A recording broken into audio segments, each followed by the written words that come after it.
Olá pessoal, tudo bem? O Canal Inteligente está no ar. Hoje eu vou falar de algo que eu sei que amedronta muita gente, que é a concorrência. Eu não sei por que a gente acaba encarando, os nossos colegas como adversários, quando no final de tudo, nosso maior adversário somos nós mesmos. Com as nossas limitações, dúvidas, inquietações, preguiça, ou excesso de atividade, excesso de dedicação.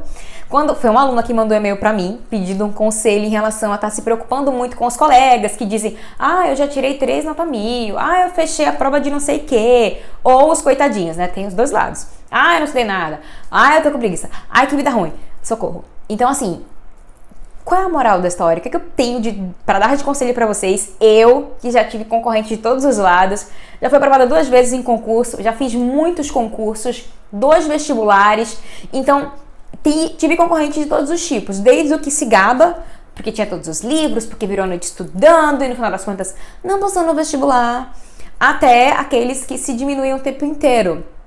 O que eu aprendi em todos esses anos de exames, seleções, vestibulares, concursos, é que eu só preciso me preocupar comigo. Então, se eu tô realmente cumprindo o meu horário, se eu tô estudando, se eu tenho acabado com as minhas dúvidas, se eu tô evoluindo, porque sim, nós somos nossos maiores adversários. Então, a gente tem que ser o nosso melhor todos os dias. Então, se tem um conselho que eu preciso dar pra você, minha aluna que mandou o e-mail, Lara, é o nome dela, e para todos vocês que têm essa preocupação, não se preocupem. O seu concorrente, quanto ele estudou, não faz diferença, porque o que importa é no dia da prova, na hora da prova, quão tranquilo e não preocupado com a concorrência você está, certo? Então, a preocupação sua a partir de hoje não vai ser com o seu concorrente, não vão ser os outros mais de 5 milhões de concorrentes que também farão a prova, ou seja lá qual for o outro exame que você for fazer.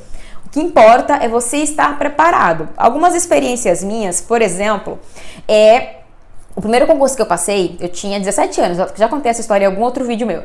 Eu tinha 17 anos e, vamos lá, era uma prova muito simples, Era a prova de português, matemática, raciocínio lógico e informática. E eu não sabia muito informática porque eu não tinha computador na época, eu tinha 17 anos, então eu não tinha computador ainda. Então, o que eu aprendi, o pouco que eu sabia era na Lan House. Então, a apostila eu praticava nas pouquinhas horas que eu tinha, que eu conseguia de dinheiro pra estar na Lan House, e também observando, decorando, porque o que mais caía em concurso era o caminho para editar tal documento, arquivo, tinha que decorar tudo isso. Então, foi o que eu mais foquei na hora de estudar. No dia da prova lá estava eu com a apostila pra cima e pra baixo, até entrar na sala e começar a fazer a prova. Só que na hora que eu comecei a fazer a prova, eu não estava preocupada com o meu concorrente, eu não estava preocupada com quem tinha estudado, com quem tinha computador. Essa não era a minha preocupação. A minha preocupação era, eu estudei tudo que eu pude, aproveitei o tempo livre que eu tinha para fazer isso e o pouco dinheiro que eu tinha para estudar também na Lan House, mexendo na estrutura, no documento, enfim. E agora dar o meu melhor aqui na hora da prova. Foi isso que aconteceu.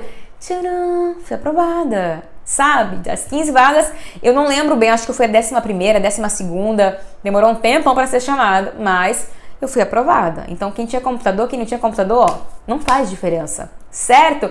Um outro exame que eu fiz, por exemplo, foi o meu segundo concurso, no caso.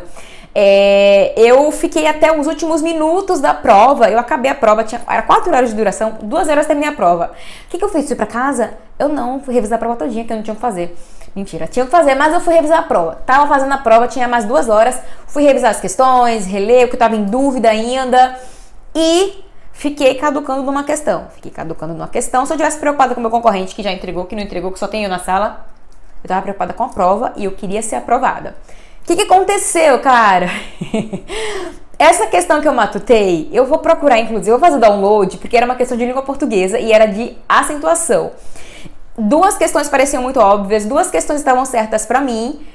Foi no chute. Nessa hora eu já não tinha mais, eu já tinha feito todas as regras gramaticais do universo. E na hora acabei tendo que chutar, porque pra mim as 2 estavam certas. Moral da história, acertei a questão. Só que o problema não é esse, né? O problema é a solução. A questão não é essa. Eu fui aprovada. Mas sabe quantas vagas tinha? 1. Sim, 1. E essa questão que eu chutei foi a questão que me diferenciou de todos os outros candidatos abaixo de mim. Então, eu fiquei em primeiro isolada, do segundo até o sétimo, eu acho, é porque já faz um tempinho, até o sétimo, empatou. Por quantas questões? Uma. Então, assim, se eu tivesse preocupada com o meu concorrente, se eu tivesse terminado e zarpado pra casa, eu não teria sido aprovada. A mesma coisa no meu vestibular. Gente, tanta experiência. Eu só tenho 15 anos, tá? No vestibular. Quando eu fiz vestibular pra letras, né, eu tava terminando o terceiro ano, foi no ano do terceiro ano, e quando eu fiz a prova, eu não tinha livro. Eu já contei essa história em outro vídeo. Não tinha livro, eu era pobrinha mesmo, eu não tinha condições, eu sequer tinha passagem pra ir fazer as provas, educação física, tudo isso. Mas eu sabia que eu tinha estudado tudo que eu podia, agradeci as minhas amigas que às vezes me emprestavam os livros, mas na hora de fazer a prova não era a minha dificuldade, não era não ter livro, não era nada, não era a passagem contada que eu tinha. Era eu e a minha prova e a minha chance de ser aprovada no vestibular. E eu fui aprovada, certo? Então, se eu não me preocupar com o meu concorrente, eu vou ter mais tempo para me preocupar e me dedicar à prova que eu tô fazendo, ao exame que eu tô fazendo. Então, esse vai ser o seu foco a partir de hoje, porque você é o seu principal concorrente e você vai ser o seu maior aliado. Então, nada de se preocupar com a concorrência. Como ele começou a falar de, olha, eu vou ali, viu? E vai-se embora. Não escute ele, não. O importante é você, o importante é a sua dedicação, o importante é a sua aprovação e a sua persistência, mesmo quando você não é aprovado, tá bom? Porque eu tentei, 3 anos de novo para ser aprovado em jornalismo. Então, não desista, foco nos estudos, principalmente nesses próximos 3 meses que estão pela frente, tá bom? Beijos, até o próximo vídeo. Deixem aqui embaixo os comentários de vocês em relação às dificuldades, o que é que você acha sobre a concorrência. Quero interagir um pouquinho. Até o próximo vídeo.